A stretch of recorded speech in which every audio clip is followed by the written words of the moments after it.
Good evening, and welcome to the show. This is the First Amendment, historically speaking, and I will be your host. My name is Frederick Douglass Dixon. Today is our last show during what we call Black History Month, and we want to go over some facts, little-known facts, to complete this particular month. I want to, before we begin, please I always give a warm thank you to UPTV for allowing us to come in front of you and forward what we consider to be necessary and esoteric information, things that you may not get in formal education. And more specifically, I'd like to thank Daniel, who's a great young man who's helping me so very much every particular week. And we've become a good team here, so we do our best to get it right. Now, when we talk about Black History Month, just to go over it and make sure that we've covered all of the bases about Black History Month. This was started in 1926 by Dr. Carter G. Woodson, known as Negro History Week. It blossoms into what we know as Black History Month in 1976. So the history of Black History Month is indeed in itself history. So today we want to continue a show that we did a couple weeks ago by giving you facts on top of facts on top of facts that you can go back and research your researcher. We can find out how we came to this point by having evidence. That is the clear-cut point. When we have evidence that removes falsehoods, half-truths, and wicked lies, we become a better civilization, and we become far more attuned of those who have profited greatly from the idea of false information. So I remember us stopping somewhere around 1800, so it would be good to go back and start at 1800. That will be our starting point today, and we'll do our best to get through this. A half an hour won't do this any justice, but to get it started, we will make sure that we continue to forward the importance of these events. So in 1800, August 30th, Gabriel Prosser attempts a slave rebellion in Richmond, Virginia.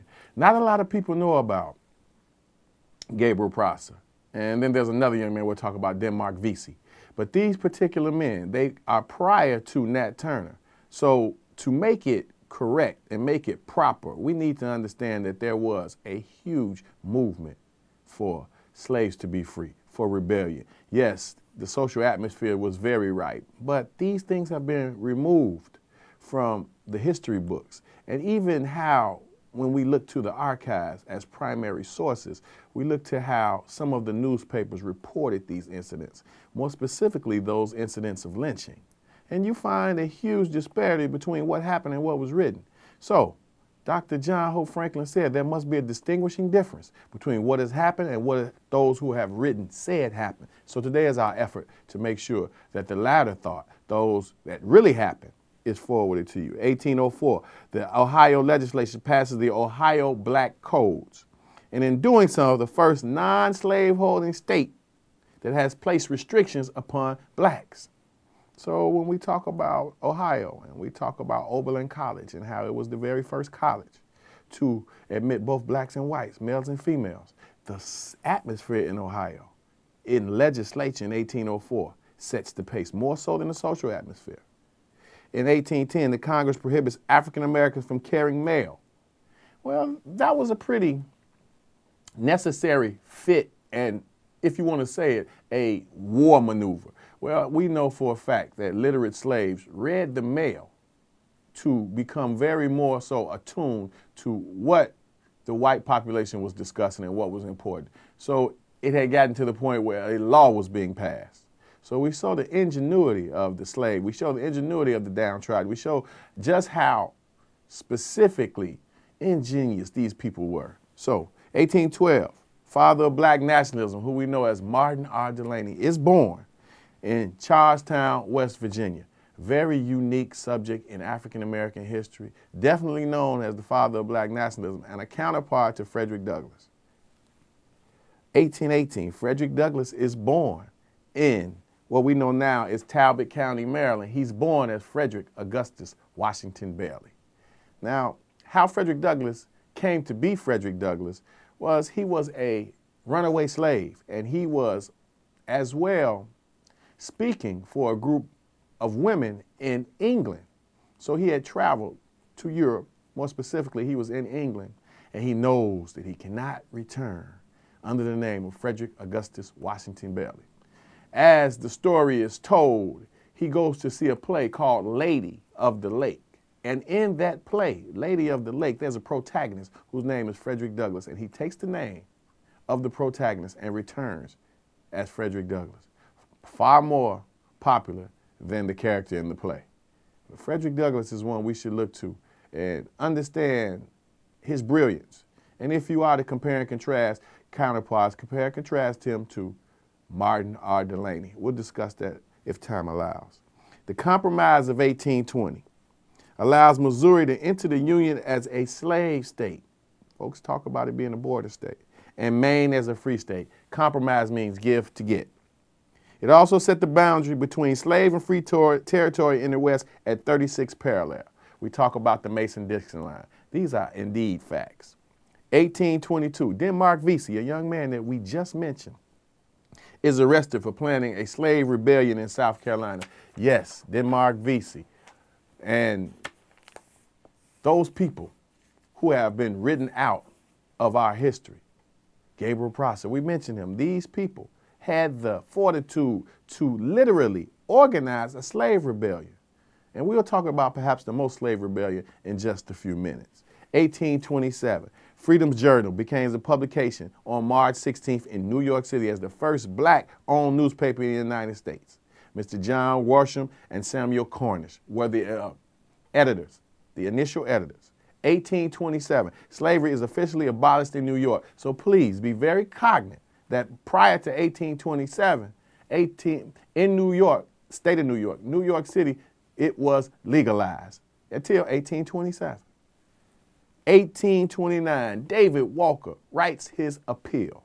David Walker's appeal is what we know to be our first email, our first mass collection to written work by a black man who was calling for any means necessary to remove the slave from the yoke and the bondage of what we know as the transatlantic slave trade. So again, in 1829, these were people who understood who it was, who they were, where they were, and what they were up against. Very intriguing when we talk about David Walker. And there we have to go any further when we talk about David Walker. David Walker in himself was an iconic figure, but he understood the power of the written word. So you could find David Walker's appeal from Boston to Florida. How did it get there? They found free seamen who were willing to risk their lives to transport David Walker's appeal. So you found that appeal from Boston again to Florida. And if you were caught with David Walker's appeal could have meant death. So now we paint the picture a little clearer about not just the slave laws against reading, but the idea of how removing the idea of subhumanity came in the form of literacy. So there is no in between about if these people were literate. Yes, there were a huge portion who taught another portion, about the importance of literacy. Two ways to look at it. The older generation always wanted their children to read for education, while the older generation themselves wanted to read for religious purposes. This shows just how important literacy was in the idea of a carrot being dangled over your head that you couldn't quite acquire. So, Nat Turner, 1831, Southampton County, Virginia, leads a rebellion where over 57 whites are dead in a weekend. His counterparts, Hark, who was the muscle, Sam, Nelson, these were all young men who understood that they had something special that they thought was important for the world. And right now, when we talk about Nat Turner, we don't understand the beginning of Nat Turner. Nat Turner himself was a son of two Christian preachers, and both of his parents were literate. He himself, Nat Turner, was literate, and he had several what we call signs from God that he should act upon what he was taught as a child, where his parents taught that he was not only smart, he was not only intelligent, but he was a prophet. So the power of learned behavior ties right into the history, the correct and accurate history, which gives more credence and allows more information to be injected into American history. So Alabama, 1831, makes it illegal for enslaved or free blacks to preach. Why would they not allow free blacks to preach? Well, or enslaved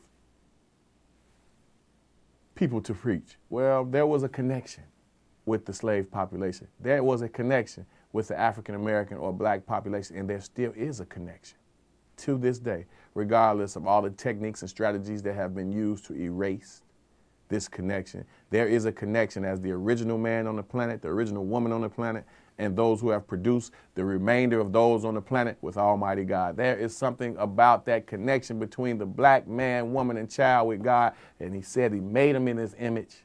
Triple black is what he called it. We cannot get around it. We don't like to discuss it. Even blacks don't like to discuss it because it's divisive. It pulls us away from being one nation, multicultural, and what we call post-racial. Well, if we are a post-racial society, why is everything still the same? Why is our society so very violent? And what and who profits from these answers? And this is where you research your researcher. And this is where you come up with answers that seem that they can't be explained. And when you understand, especially when we talk about history, history is connected directly to power.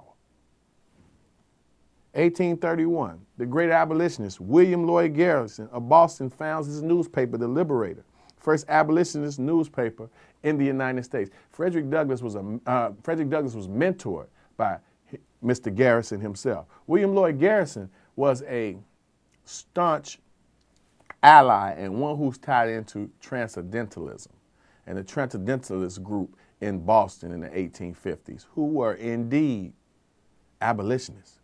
And to paint the picture clearer or to add to our current knowledge, please, when you look at the transcendentalists, look at the role of the woman. We talk about Henry David Thoreau, but his sister, Helen Thoreau, was far more of an abolitionist than he ever was. The Grimke sisters who traveled there. These are people who now have been erased from the history, but show that fortitude and that resilience, as well as their ability, a very gifted ability to organize against what was the largest profitability in the United States at the time, the transatlantic slave trade. 1833, Hubert H. Harrison is born. 1847, Missouri abolitionists filed a lawsuit on behalf of Dred Scott to gain his freedom. Here we go. Dred Scott, 1857, goes all the way to the Supreme Court. Now, Mr. Dred Scott was a slave who was owned by several slave owners. He petitioned for his freedom in a slave-holding state when he, at one time, was traveling through, right now, what we know as Illinois and the Wisconsin Territory. So he petitioned for his freedom in the wrong state, but it goes all the way to the Supreme Court. And I want to quote what the Chief Justice of the Supreme Court said in 1857 about Dred Scott and the ability for blacks to become human. And that's how we'll capture this. Mr. Roger B. Taney, who was the Chief Justice of the Supreme Court, said, "A black man has no rights that a white man is bound to respect." This is from the Chief Justice of the highest court in the land. And in some ways, when we look at Trayvon Martin, when we look at Mr. Gardner, when we look at Mike Brown, some of these laws that have been on the book for so long still hold huge amounts of credence in how the social systems are set up here in America and around the globe. So when we look to Chief Justice Roger B. Taney and his scions and those that he trained, well, they've been trained well, and their mission is never ending. And right now, with the United States Supreme Court, the irony of it all is the most conservative member of the Supreme Court as a body would be Mr. Clarence Thomas, the black man. Now, how ironic is that? It goes to show you a brilliant, masterful plan of sacrifice, never-ending plots and plans have played their way into American society to the point where we don't want to discuss them, or furthermore, we don't even believe that they exist.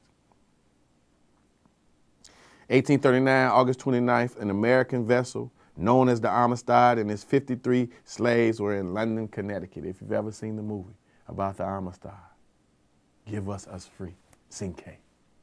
We are speaking of historical episodes. 1856, April 5th, Booker T. Washington is born in Hales Fort, Virginia. 1856, Wilberforce University becomes the first school of higher learning owned and operated by African Americans.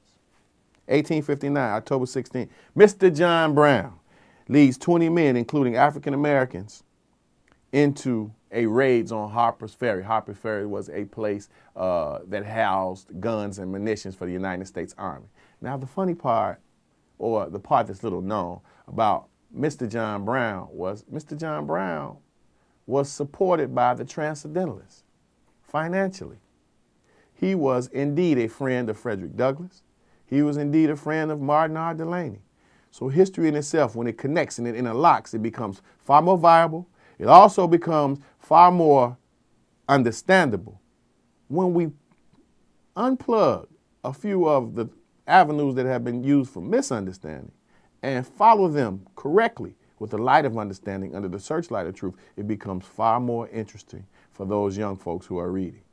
And this information is definitely for the youngest person who happens to be listening to me right now. So for the parents of that youngest person, you have to be far more attuned.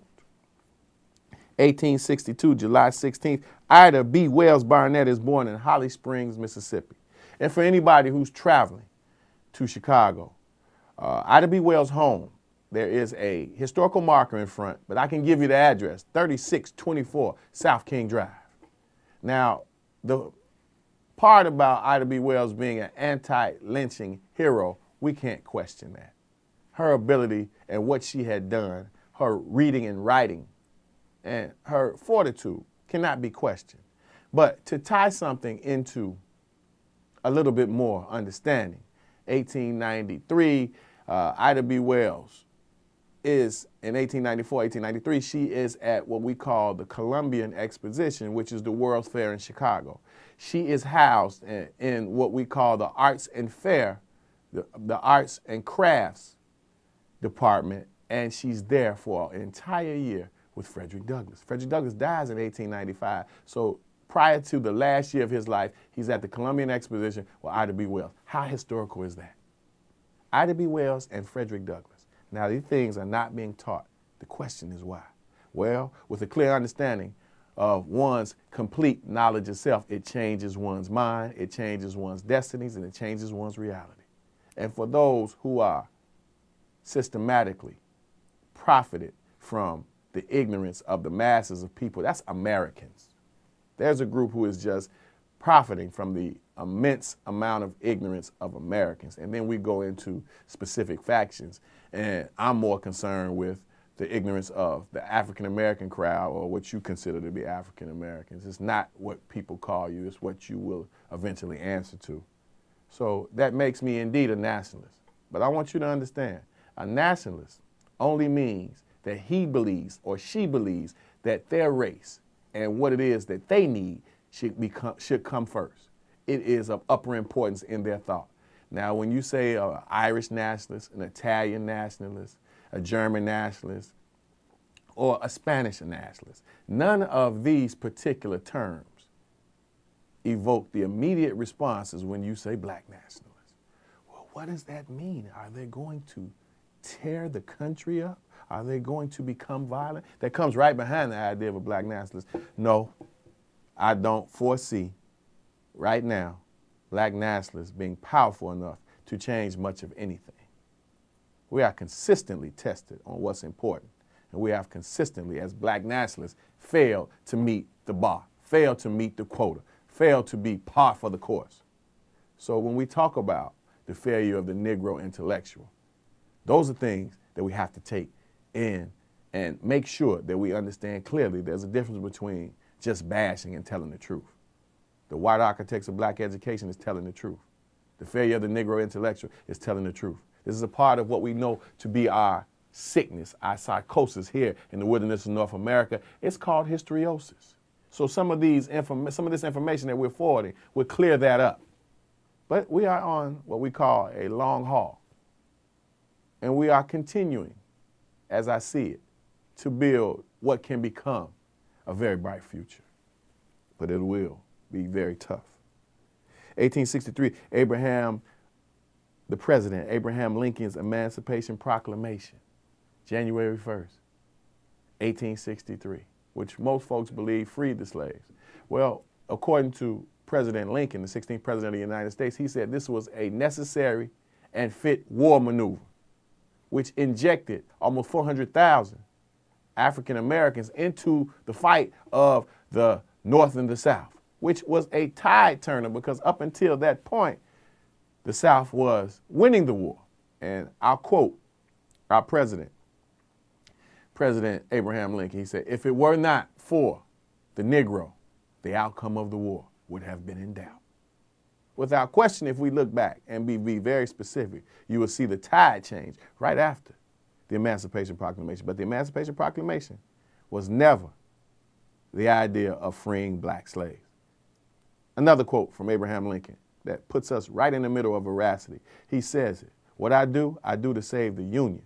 If I could win the war without freeing one slave, I would." Now we have to take Abraham Lincoln for what he is. This is a rail splitter. This is a Northerner. This is a very brilliant, self-taught lawyer. But indeed, he was one who understood that there was a position of superiority in his own mind for white men. When we talk about Fort Pillow, 1864 massacre, takes place in West Tennessee, April 12th. Approximately 300 of the 585 soldiers in the Union at Fort Pillow were killed, including many Union forces after they surrendered and waved the white flag. 14 Confederate soldiers were a part of this. War is war. I agree wholeheartedly. Waving the white flag or raising the white flag in war does not in itself constitute a situation where war is secondary. That's first nature. But for those of you all who have never heard of Fort Pillow, please take time to Google Fort Pillow. February 1st, 1865, Lincoln signs the 13th Amendment to the United States Constitution, outlawing slavery throughout the United States. That is more so what you want to look to as groundbreaking with the idea of the status change to the freed man from the slave. 1866, Pulaski, Tennessee, known as the birthplace of the Ku Klux Klan. Now, lots of folks say Ku Klux Klan. They don't quite get it right. Ku means small. Klux means circle. Klan means family. Small circle of family. And we're going to give you the original 6 members: Mr. Lester, Mr. Crow, Mr. Kennedy, Mr. Jones, Mr. Reed, and Mr. McCord. 6 original founding members of the Ku Klux Klan. Now, the very first wave of the Ku Klux Klan had an infamy about them that was indeed historic. Now, there were different factions, and there were also different waves of the Klan. So the next wave of the Klan starts around 1915, and you can tie that to a great motion picture or a questionable motion picture called Birth of a Nation, written by D.W. Griffith, which comes from the play The Klansman, written by a man named Dixon. And then what we know after 1991 with David Duke and the modern Klan. So 1866, very much so an important time. And if you look to Tennessee and what they have as culture, and then you look to what that culture has produced, you can look to moonshine or liquor in that particular regard. But I can guarantee you, the next time you get half a chance, go to wherever liquor store you are and grab the bottle of Jack Daniel's whiskey. It says in itself how it was made, but it also gives you a time frame. to make sure that you understand this connection and this close proximity to the start of the Ku Klux Klan. So Lynchburg, Tennessee, 1868. This is where the home of Jack Daniel's whiskey, which is tied directly into profitability and the creation and the sustainability of the Klan. These are very esoteric facts, which we want you to check. 1868, February 23rd, Dr. W.E.B. Du Bois is born. Great Britain, Massachusetts.